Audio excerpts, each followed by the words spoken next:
Okay, today we're going to start talking about, continue talking about solving equations with exponents and logarithms. Okay? We talked about, first of all, can you tell that there's two ways to solve this? Like an A way and a B way? Yeah, two arrows going. We've done the A way before. Let's make sure we know how to do it. If it's 6 to the x power equals 104, how would you solve that equation? Most of you would probably put it in logarithmic form, right? Okay, so if we put this in a logarithmic form, what is it? Log base 6, good, of 104 equals x. Now, how would we solve that? Yeah, we'll plug it straight into the calculator, right? Mm-hmm. Now, I see you all got your calculator, so that's good. So somebody put that in for me.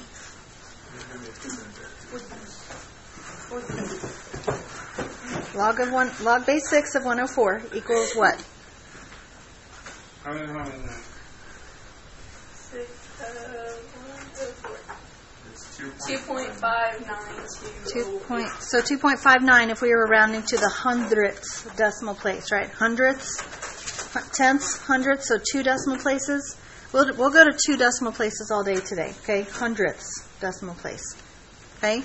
But I want you to be aware that there's another way to solve this, okay? Yes, you can take this and put this straight into logarithmic form and plug it straight in the calculator and get an answer, right? But what if you're not comfortable going from exponential to logarithmic?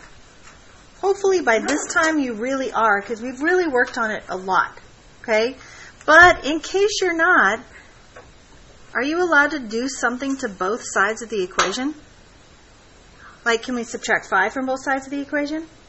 Can we multiply both sides of the equation by 3? Yeah? So are we allowed to take the log of both sides of the equation? Yes, right? Okay, so if this was log of 6x equals log of 104, I still haven't changed the value of the x, have I? What happens to this x? Where does it go? Because remember, we're not allowed to have exponents inside of logs. At least we don't want them, right? It goes in the front, doesn't it? As a multiplier. So then it's really x times the log of 6 equals the log of 104. Just as a reminder, what kind of base do these two logs have? 10. Perfect. 10. So it's base 10. Okay? How would I solve for this x in this particular case? I got to get rid of the log of 6, right? What is the log of 6 doing to the x? Multiplying, so to get rid of it, I divide. If I divide both sides by log of 6, what I get is x equals the log of 104 divided by the log of 6. What is the log of 104 divided by the log of 6? 2.59. Oh my goodness, what a coincidence. Wait, is it a coincidence? No, it's not, right? It's the same kind of way to do the problem, slightly different. This one we're putting in logarithmic form, this we're taking the log of both sides, but I wanted you to see that either way we do it, we get the same answer. Fair? Okay? Toward the bottom of that page, it talks about the change of base property. Is the change of base property something you have to know? Yes and no. Why do you have to know it?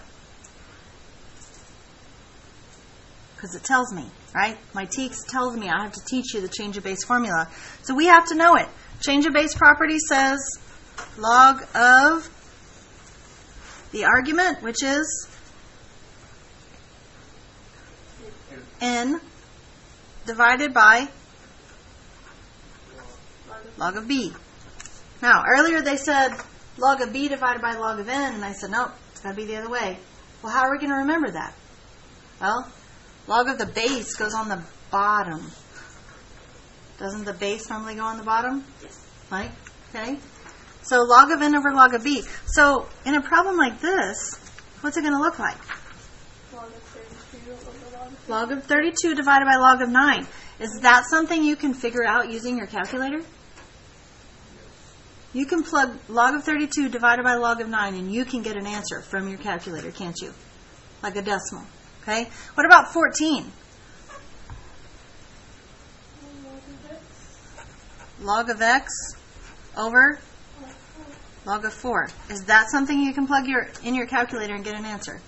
Why not? There's a variable. That's exactly right. I don't know what x is. This isn't equal to anything, so I can't solve for it. I'm done. I stop. I leave it alone. Okay? Any questions about that? So some of these in this section, you're going to be able to get a decimal answer because both values are numbers. Some of these you're not going to be able to get a decimal answer because there's a value that's a variable in there. Okay? Question so far? Okay. On the back of this first page, it talks about in order to graph stuff in the calculator, in order to graph logarithms in the calculator, you have to use the change of base formula.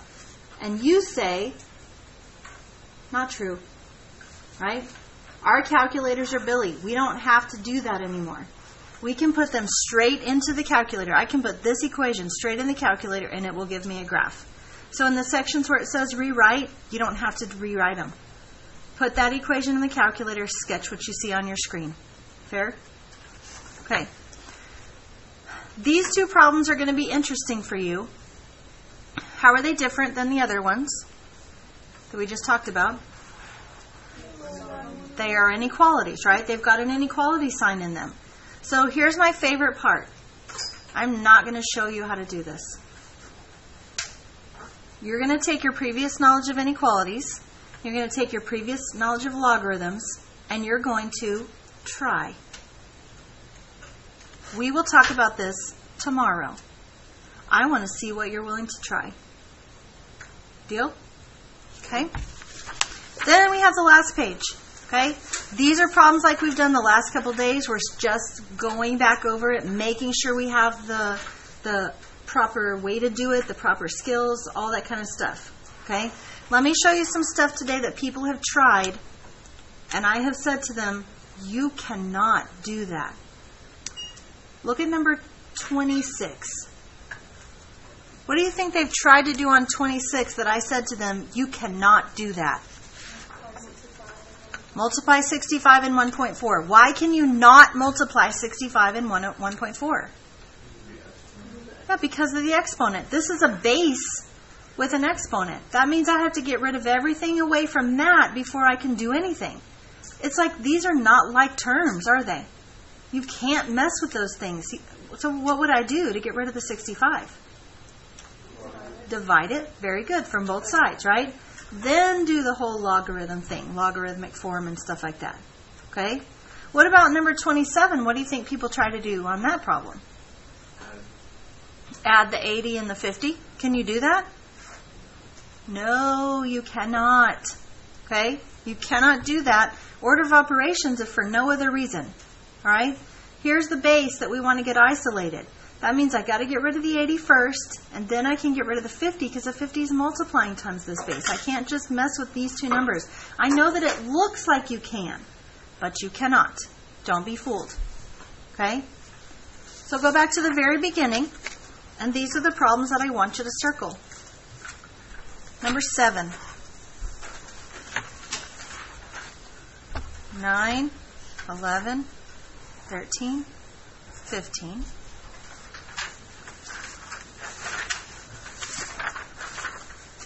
17 and 19, 21. You see a pattern here? Anyone? Then what's the next ones I want you to circle? 23, 25, 27, 29. Deal? I want you to have all the time you can to work with the calculator here in class. If you do not finish in class, probably better stay for tutorials after school or be in here for tutorials before school in the morning to work with a calculator if you need one. Okay?